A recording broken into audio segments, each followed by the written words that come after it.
Welcome to भाई की बढ़ाई सब्सक्राइबर, और जिन्होंने नहीं किया वो कर दो। कर दिया, चल पढ़ाओ। चलो अब उस देश की बात करेंगे जिसमें हनुमान जी अपनी पूंछ से आग लगा के आ गए थे। बिल्कुल सही पकड़े हो, श्रीलंका।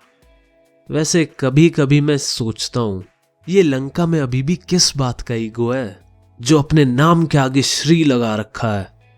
वैसे तो तुम लोगों के हीरो होंगे Batman, captain America, Superman, Spiderman, wonder women और शायद किसी का क्रिश या शक्तिमान या फिर फ्लाइंग जट भी हो सकता है। पर मेरा फेवरेट सुपर हीरो तो भगवान हनुमान है। भाई इतनी सारी सुपर पावर एक साथ पूरा का पूरा सन खा गए थे। बोलो कर सकता है कोई ऐसा?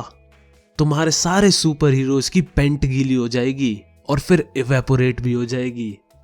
हाँ, तो श्रीलंका की बात हो रही थी, तो सबसे पहले हम श्रीलंका की बेसिक जानकारी लेंगे, उसके बाद उधर की प्रॉब्लम समझेंगे और वो प्रॉब्लम क्यों अराइज हुई उसे देखेंगे, और फिर उधर के लोगों का क्या रिएक्शन था, उसे कैसे सॉल्व किया गया, ये सब समझने की कोशिश करेंगे।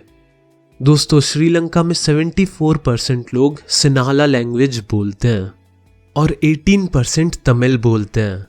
और वहाँ तमिल्स भी दो टाइप के हैं। एक तो है श्रीलंका के ओरिजिनल तमिल जो वहाँ पहले से ही रह रहे हैं, और दूसरे है इंडियन तमिल्स।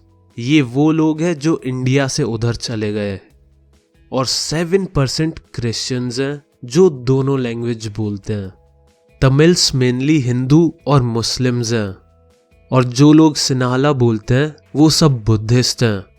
तो प्रॉब्लम तब आना शुरू हुई जब गवर्नमेंट ने रूल्स मेजॉरिटी के फेवर में बनाने शुरू कर दिए। जैसे कि 1956 में एक एक्ट पास किया गया जिससे सिन्हाला को श्रीलंका की ऑफिशियल लैंग्वेज बना दिया गया।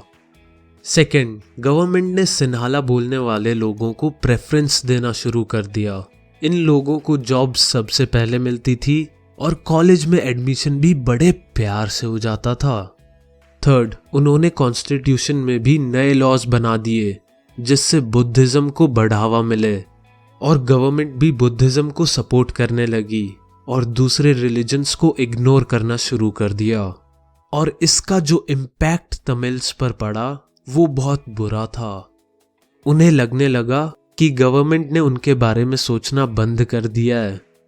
सेकंड, उन्हें लगा कि अब उनके रिलीजन और कल्चर की कोई परवाह नहीं करता है और सारी पार्टीज एक जैसी हैं, सब सिन्हाला बोलने वालों को सपोर्ट करती हैं। थर्ड, उन्हें लगने लगा कि उनके बेसिक राइट्स उनसे छीने जा रहे हैं, जैसे राइट टू इक्वालिटी, और उनके साथ डिस्क्रिमिनेशन हो रहा है क्योंकि गवर्नमेंट जॉब्स और एजुकेशन में भी सिन्हाला बोलने वालों को फेवर किया जाता था। तो इतनी सारी इनसिक्योरिटीज के बाद जैसे रिलेशनशिप टूट जाते हैं, ठीक वैसे ही तमिल्स को भी गुस्सा आ गया। तो चलो अब उनका रिएक्शन और फिर उसका रिजल्ट क्या रहा उसके बारे में डिस्कस करते हैं। पहला स्टेप जो तमिल्स ने लिया वो था कि उन्होंने अपनी खुद की पार्टी बनाई और स्ट्राइक्स लॉन्च कर दी। इनकी डिमांड्स थी कि तमिल को भी ऑफिशियल लैंग्वेज बनाया जाए और उन्हें भी जॉब्स और एजुकेशन में इक्वली ट्रीट किया जाए। सेकंड पॉइंट, पर सरकार ने उन सब की डिमांड्स ठुकरा दी और अपनी डोमिनेट करने वाली पॉलिसीज को कंटिन्यू रखा। थर्ड, फिर तमिल्स अपनी खुद की कंट्री बनाने की मांग करने लगे। वो चाहते थे कि उन्हें नॉर्थ ईस्ट श्रीलंका में एक अलग से कंट्री दे दी जाए। फोर्थ, इसके बाद दोनों कम्युनिटीज में आग लग गई, सिविल वॉर शुरू हो गया और हजारों लोगों की मौत हो गई। बहुत सारे लोगों ने तो देश ही छोड़ दिया।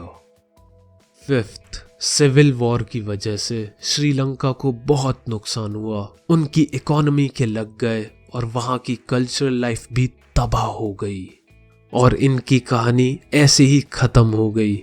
चलो अब लेते हैं एक छोटा सा इंटरवल। तुम जाओ अपने पेन की इंक भरो, मैं भी अपने मार्कर में थोड़ी सी काली स्याही डाल के लाता हूँ। मिलते हैं अगले एपिसोड में।